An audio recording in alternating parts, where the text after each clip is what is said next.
Merci de rester en notre compagnie. Le sujet 2 dans Regard croisé ce soir, c'est le Niger, l'opération de désengagement des troupes françaises cette semaine.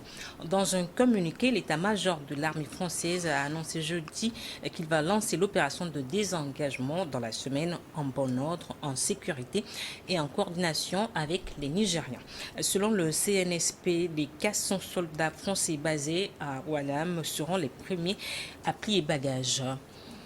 Sylvestre. Non, j'ai envie de dire tout ça pour ça. Tout ça pour ça, parce que la France a fait tellement donc de bruit sur ce sujet. Non, nous, on ne partira pas, si ce n'est pas Bazoum, on ne quittera pas le Niger. On ne reconnaît pas la junte, ils n'ont pas la légitimité, c'est seulement la parole du Bazoum qui fait foi. Et finalement, on se dit, bon, patatras, on va ramasser nos clics et nos claques et on va quitter. Bon, pourquoi avoir engagé un bras de fer si on sait qu'à la fin, nous serons donc les perdants? Hein, dans ce bras de fer, même si on n'a pas aussi tous les éléments pour qualifier cela de bras de fer, puisque les autorités nigériennes avaient le vent en poupe, c'est eux qui menaient donc la cadence. Et finalement, la France s'est pliée à la réalité. Voyez-vous, la France s'est pliée à la réalité parce que il y a un fait nouveau. Le fait nouveau, c'est que depuis le 26 juillet, le président Mohamed Bazoum n'est plus le président. Mohamed Bazoum n'est plus le président donc du Niger. C'est vrai que ceux qui sont là sont donc des autorités de fait, mais c'est eux qui gouvernent aujourd'hui. L'éternel débat donc de la légitimité, de la légalité revient. C'est vrai que ceux qui sont là aujourd'hui n'ont pas la légalité puisqu'ils sont venus par le biais d'un coup d'État, ce qui est antidémocratique. Même si j'ai souvent des éléments pour dire qu'il y a des coups d'État démocratiques. Alors, je dis, il faudrait,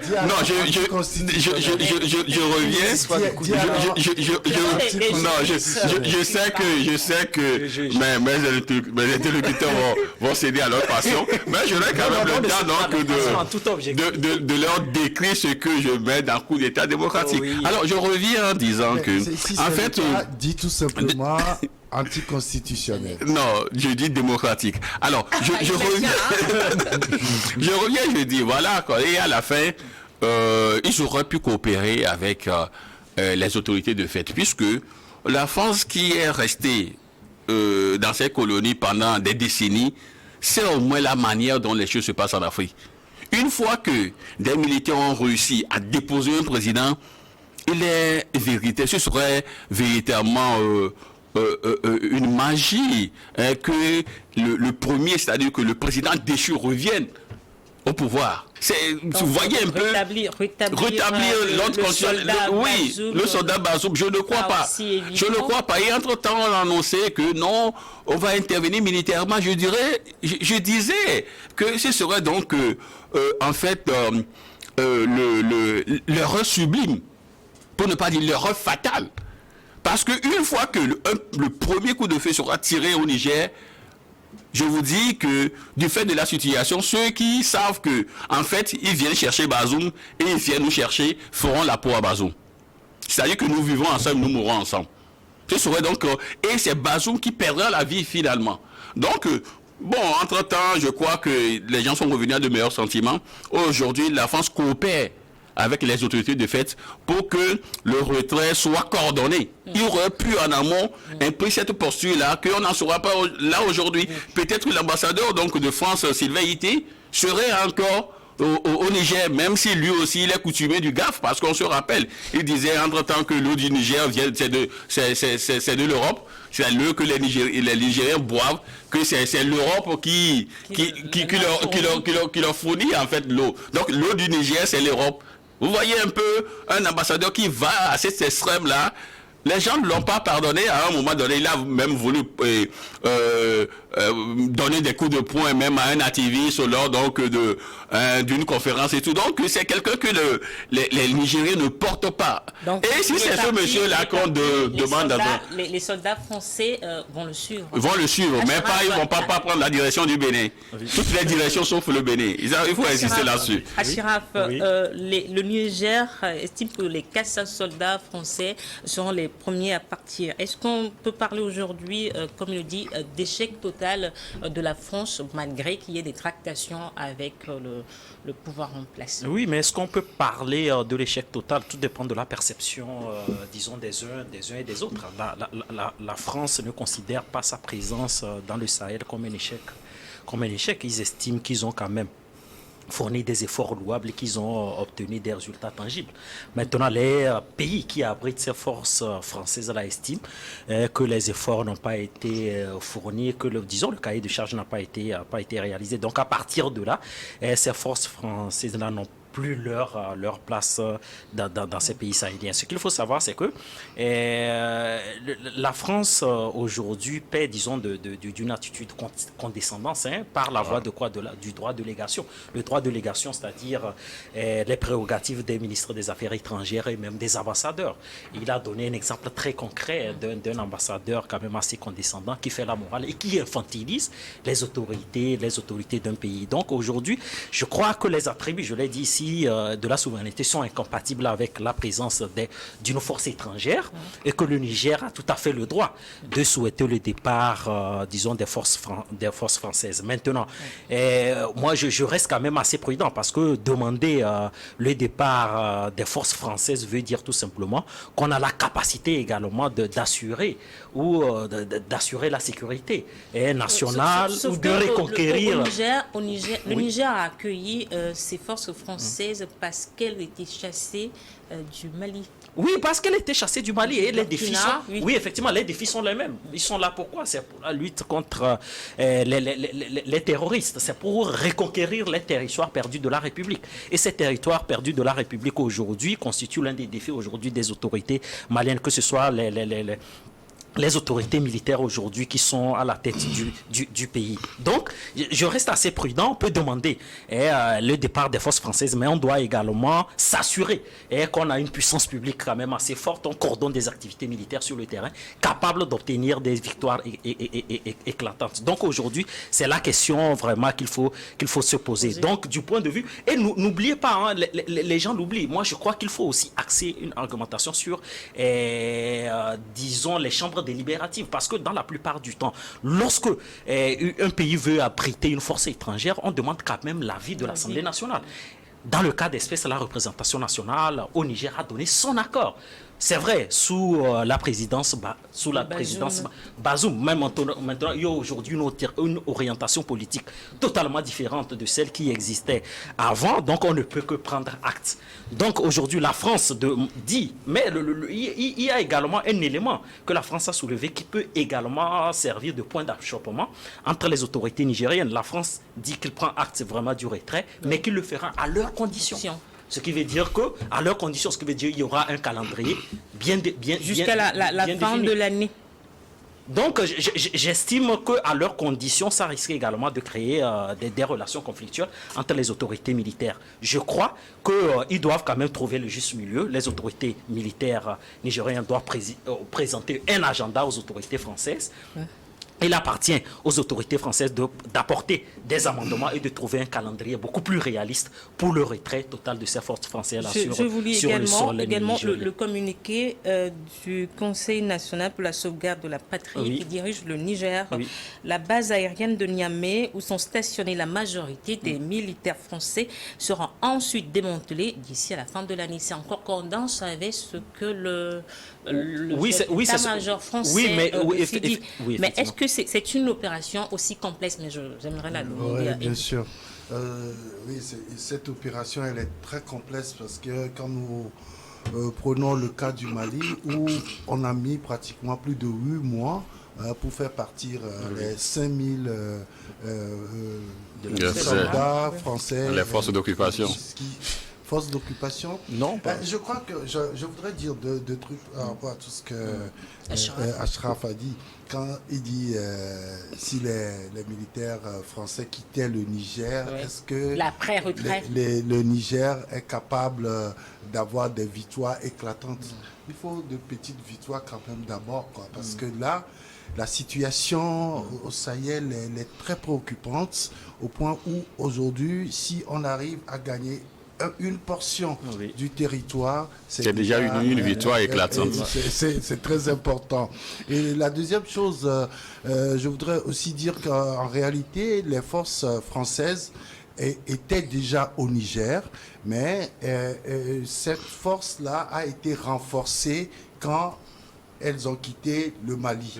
Donc, c'était juste... voilà, juste pour dire que il y avait déjà un accord militaire entre l'État français et l'État nigérien qui a fait que les forces françaises se trouvaient déjà sur le territoire nigérien.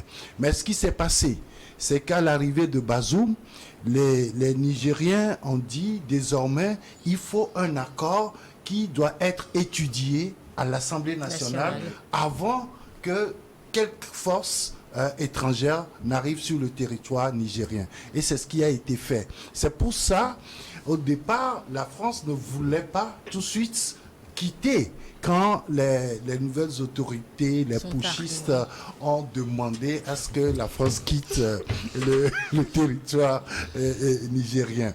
Encore, il faut dire, et au total, il me semble que c'est 1400 soldats français qui sont au Niger. Donc, aujourd'hui, les chiffres, on parle de 3 000, on parle de 1500 et tout. Bon, le fait réel, c'est qu'il y a une force d'occupation qui est là. Il a prononcé un chiffre de 1400. Et donc, le démantèlement concerne d'abord les 400 jusqu'à la fin de l'année. Et donc, la suite, c'est pour les voilà. Maintenant, la question qui est de savoir si c'est vraiment lourd, le démantèlement, c'est très lourd. C'est très lourd. Il ne faut pas oublier que la France a, d'abord, le Niger a dit clairement, et ça a été même notifié sur le site de l'OACI, l'Organisation de l'aviation civile, que les avions au départ de la France sont interdits de survoler le territoire nigérien. Donc, même les compagnies privées, tout ce qui vient de la France ne doit pas sillonner le territoire nigérien. Or, la France a une base à peu près aérienne au nord du Niger. Et donc, comment on va démanteler tout ça là? Il y a des engins lourds. Des engins lourds. Il y a également des bâtiments préfabriqués qu'on doit démonter, qu'on doit faire partir. Tout ça là est vraiment lourd. Et donc, ce n'est pas pour 1 mois, 2 mois, même jusqu'à la fin de l'année. Ce n'est pas évident que tout le dispositif français puisse être levé du Niger. Alors, les autorités appellent les Nigériens à la vigilance pendant cette période de transition et de rester particulièrement attentifs afin que ce retrait se fasse en bon ordre et en toute sécurité. Qu'est-ce que cela sous-entend, Sylvestre? Non, écoutez, lorsque vous avez vu au premier jour les autorités nigériennes, je n'aime pas les termes putschistes comme Eric l'a dit tout à l'heure. Donc, vous avez vu que quand la France refusait ce départ-là, c'est le peuple qui a assiégé. Donc l'ambassade et puis les installations, le camp militaire français et tout. Donc maintenant qu'il y a une entente, si on peut le dire, une certaine osmose qui se forme entre ces deux pays-là où il faut faire donc un retrait progressif, il faudrait également que ce peuple-là aussi ait cette information. Il faudrait également qu'il ne rende pas compte au courant de ce que disent donc les dirigeants actuels, pour qu'on puisse tout faire, qu'il n'y ait pas d'allécoche, qu'il n'y ait pas donc d'incident. Bon, peut-être que un cortège français peut passer, que les populations peuvent sortir pour bloquer leur avancée et tout. Donc une fois, c'est passé au Burkina. Au Burkina, on l'a vu à Kaya, au Burkina. Donc ils ne veulent pas. Donc en faisant ce genre de déclaration, c'est en réalité en direction donc de la population. Maintenant, ils ont accepté de partir. mais surveillez-les, mais il ne faudrait pas qu'il y ait encore des incidents. Laissez-les partir, puisque maintenant, ils sont revenus à de meilleurs sentiments, ils veulent quitter. Donc, notre pays ne veut plus être cette forte d'occupation. Eux-mêmes, ils ont dit oui, maintenant, on va quitter en paix. Donc, laissez-les partir en paix. Et après, donc, on va relancer notre pays. Achraf, est-ce que tu penses que c'est juste une communication à l'endroit de la population ou le CNSP est dans une autre posture? Non, mais bon, ça c'est la particularité. Il suffit tout simplement d'étudier le mode de fonctionnement de tous ces putschistes, quoi qu'on le dise, hein, tous ceux qui n'arrivent pas. Que Sylvestre accepte oui, ou pas effectivement, effectivement, à partir du moment où on ne respecte pas les modalités constitutionnelles de dévolution du pouvoir, on pourra vous qualifier de putschiste, objectivement. Donc, je trouve le mode de fonctionnement, c'est toujours demander l'adhésion populaire. Mais il serait plus facile de dire, ils ont déposé le président, je crois que... Oui, non, mais quoi qu'on le dise, on peut trouver qu'il y a des incohérences, peut-être... Il y a les élections qui ont porté Bazoum, mais au-delà de tout, c'est un président démocratiquement élu. Donc au-delà de tout, la CEDEAO avait toutes les raisons du monde d'appliquer les sanctions contre le Niger. Donc, mais pour revenir sur cet aspect-là, j'estime le mode de fonctionnement, que ce soit au Mali, au Niger, on demande tout simplement l'extrême vigilance du peuple. Oui, certes, mais on peut aussi se poser la question, parce que quand on voit les manifestations d'ici et là, est-ce que tous ceux qui manifestent sont représentatifs de l'opinion nationale? Il n'y a pas, certes, un indicateur pour quantifier également la popularité dont bénéficient ces autorités militaires. Mais au-delà de tout, aujourd'hui, les Nigériens également doivent faire preuve d'extrême vigilance si les autorités le demandent qu'ils y adhèrent pour qu'on puisse avoir un retrait effectif réussi. Maintenant, pacifique, oui. Pacifique. Maintenant, je reviens encore sur cet aspect parce que je dis, je mets des réserves parce qu'il faut vraiment s'assurer. Monsieur Sylvestre Béni, par exemple, parle des forces d'occupation. Moi, j'estime qu'à partir du moment où vous avez une représentation nationale qui approuve l'opérationnalisation des activités militaires d'un pays étranger sur votre sol, on ne qualifie pas cela de force étrangère. Souvenez-vous au Mali. D'occupation. Entre-temps, les règles du jeu ne sont plus les mêmes. Non seulement ça, c'est que désormais, une force étrangère qui a un accord avec l'État nigérien est sous la supervision de l'armée nigérienne. Effectivement. Voilà. Soit on croit aux vertus de la démocratie représentative, où on estime que l'Assemblée nationale a des prérogatives de légiférer sur un certain nombre de choses, soit on ne croit pas. C'est pour cette raison que j'estime que ce vocable de force d'occupation, pour moi, non, en réalité, ça convient. Pourquoi? Parce qu'il y a un fait nouveau. Il y a un fait nouveau, Achraf. Non, il y a un fait. Effectivement. À partir du 26 juillet, il y a un fait nouveau. Non, à partir du 26 juillet, il y a un fait nouveau. Effectivement, à partir du 26 juillet également, effectivement, il y a un fait nouveau. Et je prends acte. Je prends acte. Maintenant, aujourd'hui, nous savons très bien que le Niger est dans un état de déliquescence avancée, qu'il faut prendre des résolutions militaires les plus, disons, résilientes pour permettre à l'armée d'avoir des victoires. Il a dit aujourd'hui, 1 mètre carré gagné sur le territoire est une victoire éclatante. Maintenant, est-ce que la puissance publique nigérienne aura tous les moyens de reconquérir les territoires perdus de la République? C'est ce qu'on verra. Alors, Eric, appeler une population à la vigilance alors qu'il y a un dispositif militaire qui se retire. Ouais, mais il a dit, hein, c'est le vocable. Pour tous ces putschistes-là, ils deviennent tout de suite populistes et ils cherchent une certaine légitimité à travers le peuple. Et donc, sans passer par les urnes. Oui, ça. C'est une évidence. L'évidence est là. Hein. Donc. La légitimité n'est pas que dans les urnes. Oui. Ou bien vous prenez acte, n'est-ce pas, Achraf?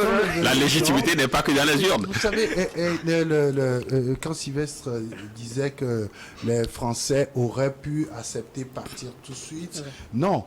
Il y a aussi la communauté internationale qui suit de près tout ce qui se passe.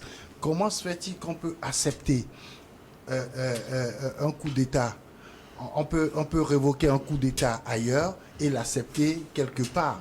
Déjà, une erreur a été commise au Tchad et ça, tout le monde l'a bien compris et l'a dénoncé. Déjà au Mali, Et maintenant, de l'autre côté, les Français ne veulent pas tout de suite cautionner ce coup d'État au Niger. C'est pour ça qu'ils ont cru en ce que la CEDEAO disait qu'elle allait intervenir militairement s'il le faut pour rétablir Bazoum. Le soldat Bazoum. Oui, mais ces choses, je l'avais dit dès les tout premiers jours ici, que c'est à ne même pas penser, parce que les autorités de la CEDEAO comprennent qu'un seul coup de feu lancé au Niger va engendrer un carnage. Comme en Libye. Oui, étonnant. Tout à l'heure, je disais qu'ils auraient pu. Pourquoi je le dis? Parce qu'il y a deux éléments qui nous donnent quand même tellement donc de faits tangibles pour apprécier cela. Lors du coup d'État donc au Gabon, vous avez vu que l'ambassadeur français... Est-ce qu'il y a eu un coup d'État au Gabon? Bon, quand un militaire a déposé un président, c'est comment vous l'appelez? C'est un coup d'État. Mais vous avez vu que tout de suite... Non, écoutez, non, vous avez vu que tout de suite, l'ambassadeur de France au Gabon est allé voir, donc, si vous voulez, je vais reprendre votre thème, même si je n'aime pas, le général Pouchis, il a échangé avec lui. Mais pourquoi est-ce que l'ambassadeur qui est au Niger n'a pas voulu répondre à la convocation, donc quand on lui a demandé donc de venir échanger avec les nouvelles autorités de fait. Lui, il a refusé, mais au Gabon, il est allé le voir. Voyez-vous, au Tchad, vous avez vu tout de suite que même le patron de l'Élysée, Emmanuel Macron, est venu introniser. Introniser? Oui, introniser oui, vous avez vu, non, quand je parle d'introniser, c'est dans toute la force unité, puisque vous avez vu la manière dont les choses se sont passées. Il y avait un président, il y avait un autre constitutionnel. Ce n'est pas le junior Déby qui devait prendre donc le pouvoir. Oui, justement. Donc, la France accepte ce qui s'est passé au Niger, la France l'accepte au Gabon et au Tchad, mais le refuse aux Nigériens. Donc, ça veut dire que, en réalité, devant ce jeu-là, deux poids, deux mesures. Deux poids, deux mesures. Donc, c'est normal que les supplices, c'est-à-dire les souffrances qu'ils ont, tout ce qu'ils ont aujourd'hui comme conséquence directe sur la relation Paris-Niamey et tout, c'est eux-mêmes qui l'ont voulu ainsi. Et puis, ils pensaient ils croyaient qu'il y aurait donc une force militaire. Ouais. Mais c'était dans les rêves en réalité. Dans le cadre de ce retrait, on voit, il y a une concordance de mots. Il y a des synonymes qui utilisent, on dit jusqu'à la fin de l'année, par-ci, de l'autre côté, c'est la même chose. Est-ce qu'on peut dire aujourd'hui que les deux parties ont mis un peu d'eau dans leur vin? Justement, je crois que tu n'as pas compris ce que je voulais dire. En réalité, la France est présente en Afrique, ça fait des décennies. La France comprend un peu le jeu politique en Afrique. Donc, la France aurait pu s'adapter à la réalité. C'est pourquoi je disais d'entrée de jeu que, à fin de compte, ils se sont pliés à la réalité. Ils auraient pu comprendre que Bazoum, c'était fini. Et donc, changer tout de suite, coopérer avec les nouvelles autorités, comme ils l'ont fait au Gabon et au Tchad. Donc, ils ne seront pas dans la situation actuelle. Donc, aujourd'hui, vous avez vu que quand ils ont mis un peu d'eau dans leur vin, tout se passe, pour l'instant, on peut dire, bien, en attendant de voir très bien. Voilà. Eric, est-ce que vous aussi, vous appréhendez très mal l'après-retrait comme Achraf? L'après-retrait, vous savez, le Niger a quand même essayé de nouer d'autres relations. Depuis que ces Pouchites sont au pouvoir, ils ont tendu la main à d'autres puissances étrangères, d'autres partenaires, pour prendre la place. Un accord tripartite. Oui, la place que la France est en train de laisser aujourd'hui. Mais est-ce que dans l'efficacité de l'action, on aura les mêmes résultats? Est-ce que ça va permettre quand même de stopper l'avancée des rebelles? Parce que des trois pays, le Burkina, le Mali et le Niger est le maillon le plus faible. Il faut le reconnaître. C'est pour ça, en termes militaires, et même le cinquième pays le plus pauvre du monde, vous imaginez quel est son budget militaire pour pouvoir faire face à ces djihadistes-là. C'est surtout ça. Même si tu y as des partenaires au-delà de la puissance de la France, etc., mais il faut vraiment faire attention. Moi, je nuance toujours cela en me disant mais que n'oubliez c'est pas. possible. Mais Eric, n'oublie pas qu'il y a les forces américaines qui sont encore sur le territoire. Oui, Eux, ils ne sont pas partis. Oui, Ils sont là. mais ce n'est pas le même mode opératoire. Il ne faut pas l'oublier. Les Américains ne sont pas sur le terrain opérationnel. Eux, ils sont là pour protéger le territoire. Et surtout, eux, ils sont là, ils ont une base qui leur permet d'intervenir ailleurs. Pas forcément dans le cadre de ce... Mais avec les nouvelles données, on peut changer également les orientations.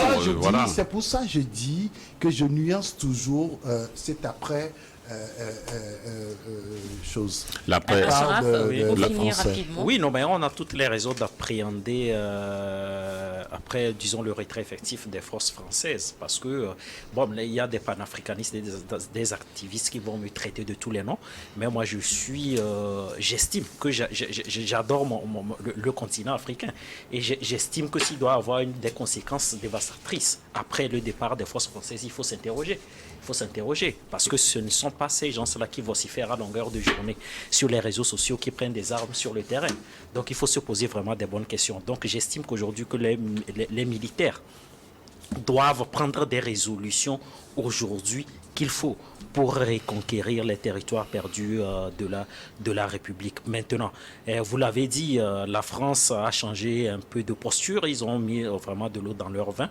C'est vrai qu'ils disent que le retrait se fera à leurs conditions, mais on ne peut pas le faire à leurs conditions alors que le retrait se fait quand même sur le territoire nigérien. Ce qui veut dire que ces autorités-là également ont un mot à dire et que le retrait est une concordance vraiment des activités, qu'on puisse avoir un agenda quand même assez raisonnable, capable de faire un retrait effectif apaisé et dans des conditions normales. Alors, les frontières du Niger restent fermées avec le Bénin et le Nigeria après les sanctions de la CEDEAO. Et ce n'est pas sans conséquence. C'est le troisième sujet que nous aborderons après le journal.